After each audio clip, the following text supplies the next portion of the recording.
Let me show you how I cook ribs in my Instapot. The most tender, best ribs you'll ever have. If you don't have an Instapot, think about getting one. They just do everything. This is I think it's called a 6-in-1. It's a slow cooker, it's a dehydrator, it's a rice cooker, it's a pressure cooker. It does everything. A couple more things that I can't remember because I only use it for the pressure cooking aspect of it. When you pressure cook something, it is tender. You can buy the toughest, junkiest steak you want to buy and cook it in this, and it is tender. Now, what I typically do on a steak, I'll turn it on saute, which is down here. The bottom of it gets real hot. You can throw your steak in it, pork chops in it, fish in it, chicken in it, whatever, and let it saute, let it brown on the bottom of the pan of the Instapot, the pot. And then flip it over. And then what I do is normally put the little grate in it and then let it cook off the bottom. You have to add water for it to get steamed to build up the pressure. But let me show you what I do with ribs. Well, first of all, I've got them cut in half. This sucker was almost 3 feet long. I will cut it. If I was going to do it completely in the Instapot, I would cut it here just so each piece could get in the Instapot. I'd put one piece in there. Let it brown on one side, flip it over, let it brown on that side. Brown, brown, brown, brown, all this. So it's 4 times in there, which takes a little time. So what I'm doing, and have done lately, is to put it on the grill and sear it really hard on the grill, about 4 minutes on each side. And so I'm going to take you out there. The wind's blowing. You're not going to be able to hear me, but I'll show you what I'm doing on the grill.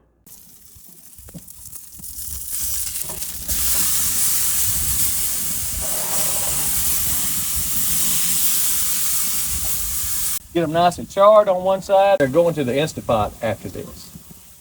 About 4 more minutes on this side.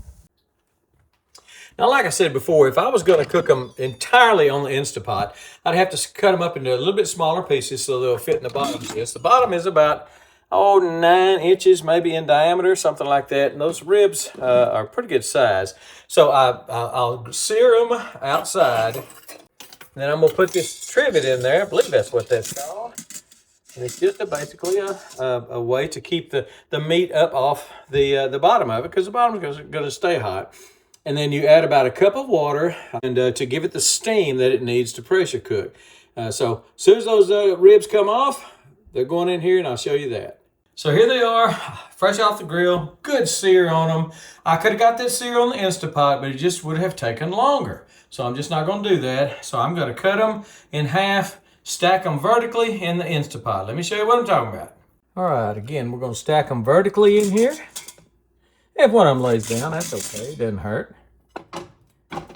However they go in there is just fine.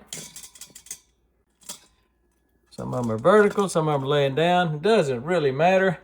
And here's what we're going to do. We're going to put a cup of water in it. I don't really want to wash off all my seasoning, so I'm going to pour the water to the side instead of pouring it over the meat. It's already seasoned. We'll put the lid on. It gives you a signal that the lid is on correctly. And that's the signal. I turn it on meat. 35 minutes. I got the pressure to on. In other words, it's going to be pressurized. That would be off. That would be just like a slow cooker. That's pressure on. Beeps when it starts. When it comes up to pressure, then it starts counting to 30 minutes. And I'll show you. I'm just going to walk away now because that's all you have to do. And then I'll show you what it's like when they're done.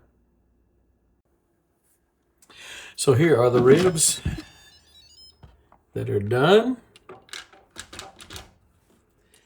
And trust me, they just fall apart in your hands.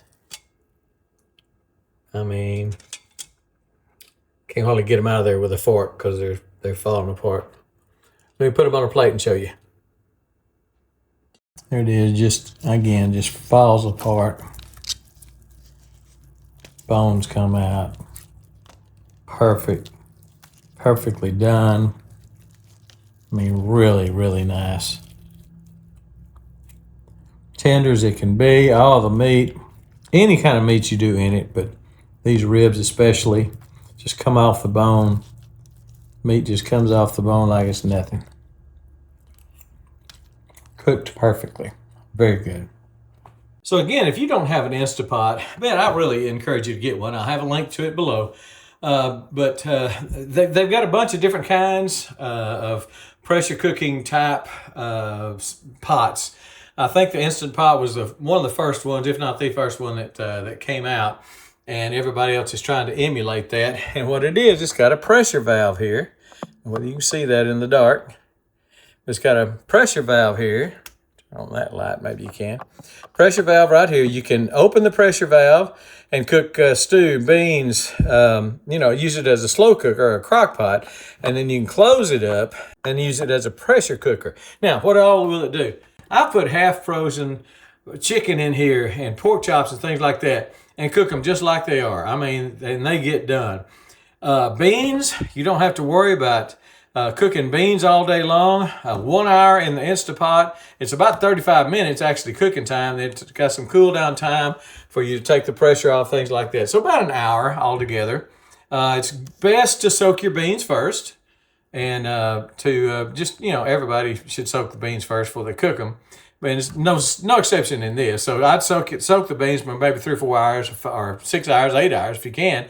And then put them in here for about 35 minutes. They're done. Let the pressure reduce, and then after about an hour, you're ready to eat. You can put your meat in there. We normally put ground meat, stuff like that in there. But beans, 30 minutes, 35 minutes in this thing, and that's about it. Let me see what it says here. That's beans, 30 minutes. And that's what I like about this is it's telling me the lid's off. It's foolproof. You've got poultry, you've got meat and stew, you've got beans, you've got poultry. It's a one-button thing. You push the button, you walk off. I'm a busy guy. I've got a lot of things to do. I can't stand here over a stove and cook stuff. So I rely on this Instapot, and I'm just a cooking fool with this thing. And my wife comes home, and I've got dinner made, and I just, it looks like I've slaved over a hot kitchen all day long, and I hadn't. I put everything in the Instapot. My brother, I've never done rice with it. My brother says it does rice fantastic. He does corn in his. I've never done corn. Never done any vegetables that I can remember in here. I do just mainly meat. But he says it's just perfect for corn, rice, steaming other vegetables. And it does that too. It does everything. Instant Pot. Let me just jump in here real quick and say that I did look, and they do sell this exact model still on Amazon. They have a newer model, so I'll put a link to both of them.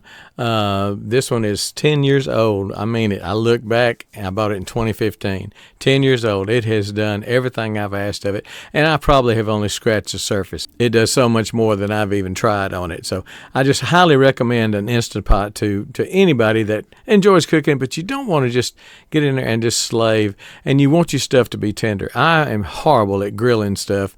Everything I grill is either burnt or it's dry or it's tough. And this makes everything so tender. I mean, we just marvel at the way chicken and pork chops and ribs and things like that, steaks even, come out on this. If you buy a steak that's a lesser cut of meat, you think it might be a little tough, put it in the Instant Pot. It will be tender, I promise you. So for a long time, I've been wanting to do an Instant Pot video, and I just haven't done it. But I really love this thing. And if you don't have one, I highly recommend it. I certainly do. I think that's it. We're gone.